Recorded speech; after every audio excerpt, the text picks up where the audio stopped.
Since the start of Putin's invasion, more than 7 million people fled Ukraine. There has been intense media focus on the situation of these refugees, including the EU's swift and unified response to this emergency, as well as frontline countries' efforts to tackle the greatest displacement crisis since the end of World War II.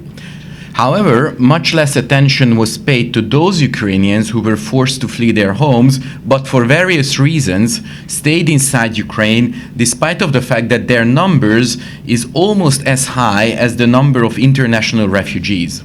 My presentation is going to focus on these people, these internally displaced people, or IDPs. First, let's look at the numbers and the macro trends. As of the 26th of September, there are 6.2 million IDPs inside Ukraine countrywide. The average duration of their displacement is 160 days after 240 days of war. There has been a geographical shift in the distribution of IDPs inside the country. As you can see on the map, the Western macro region experienced a decrease of more than 500,000 IDPs in the past months. This is part of a longer trend. The number of IDPs in the Western macro region reached its highest level in late May, almost 3 million people, and has been declining ever since. Why? Initially, only the westernmost parts of Ukraine were deemed safe. Consequently, a large portion of displaced people were fleeing to this region. However, after the war became localized to the eastern and southern parts of the country, people started returning home to the central region and to the Kyiv macro region, while at the same time, new IDPs coming from the east don't always flee all the way to the Polish border. Right now, 63% of all IDPs are from the east macro region of Ukraine. Overall, in the past 10 months, there has been a 10% decrease in the number of IDPs.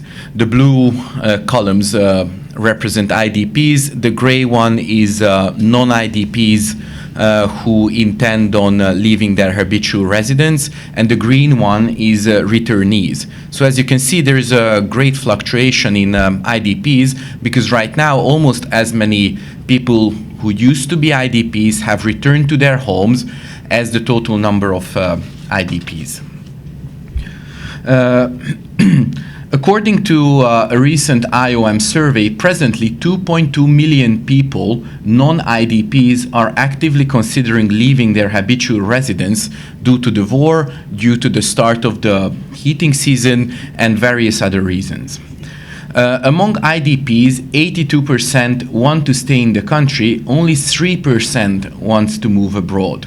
In the rest of my presentation, I'm going to focus more specifically on the Lviv region and the city of Lviv, which is the westernmost oblast of Ukraine, bordering Poland.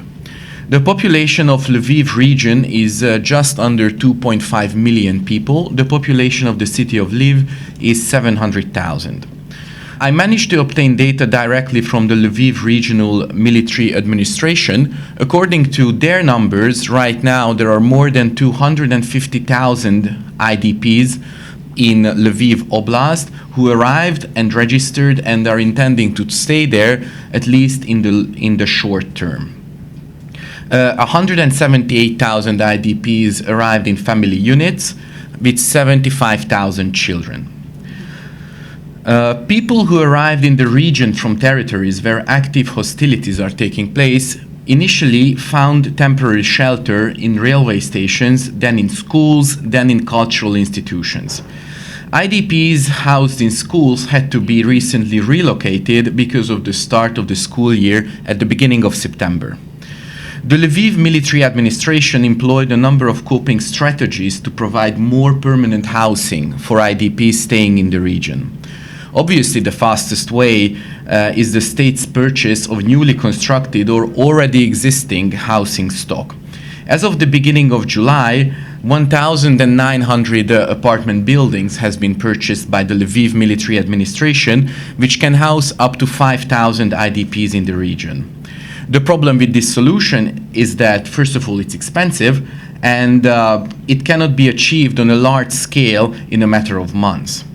Another way to increase the existing housing stock is through the repair of existing dormitories, other social infrastructure facilities, and the conversion of non-residential premises into housing.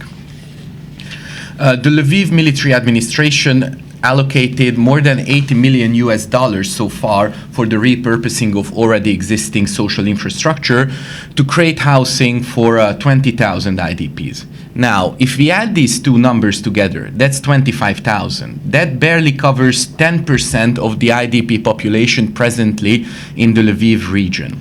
At the same time, 250,000 people is 10% of the region's population, which is a lot of people to go there. And obviously that caused a huge spike in rent prices in the region, and more specifically in the city of Lviv, where rent prices increased 9% just from July to August. Consequently, renting is not a viable option for a large portion of IDPs, especially because unemployment runs at 31% nationally among them. Because of all the above-mentioned factors, a large number of them staying in the Lviv Oblast are forced to still live in temporary accommodations. When we visited Lviv, we were surprised to see that local church organizations have an outsized role in caring for IDPs in Lviv. In every church that we went to, there were small shelters housing people from other parts of the country. Usually, they house between 20 or maximum 40 people. Usually the people who stay at these church-run shelters are the vulnerable ones. The elderly, the disabled, a lot of children. They have these church organizations. They have a huge problem right now because they can only rely on their own resources. Every pastor that we talked to said that there is no significant aid coming from abroad. This means two things. First of all, it seems that international NGOs are focusing their activities on parts of Ukraine heavily affected by the fighting, and they are not partnering with these church organizations in the western part of the country, while at the same time there is no direct aid going to these NGOs and church organizations from governments from abroad. Another camp that we visited in Lviv is called Mariupolis, because most of the IDPs staying there originally came from Mariupol, which is now under Russian occupation. This is a modular camp donated by the Polish government, built in direct partnership with Lviv City Council. It can house up to 300 people. There are 3 camps like this in Lviv, housing 1,200 people. These modular units are winterproof. They can withstand cold weather up until -5 degrees Fahrenheit. Why is it important that they are modular? It's an important factor because they can be reassembled elsewhere. If Lviv doesn't need these camps anymore, they can just be taken apart and reassembled elsewhere in a matter of weeks. One unit is 220 square foot big, has 2 bunk beds for 4 people and 2 closets, so it's designed for small family units. People can stay in these camps for free for up to 6 months. The problem with this camp is it's not a permanent solution either. The camps are supposed to be a transitory measure for those people who want to stay in the Lviv region and who want to integrate into the city and who doesn't want to go back to where they came from. At the beginning of my presentation, I mentioned that there are 6.2 million IDPs in Ukraine. And caring for them is a huge problem, both for the Ukrainian government and the international community. The problem is that there are much more people who need humanitarian assistance inside the country. These pictures were taken in Borodyanka. This is a completely bombed out neighborhood next to Kyiv.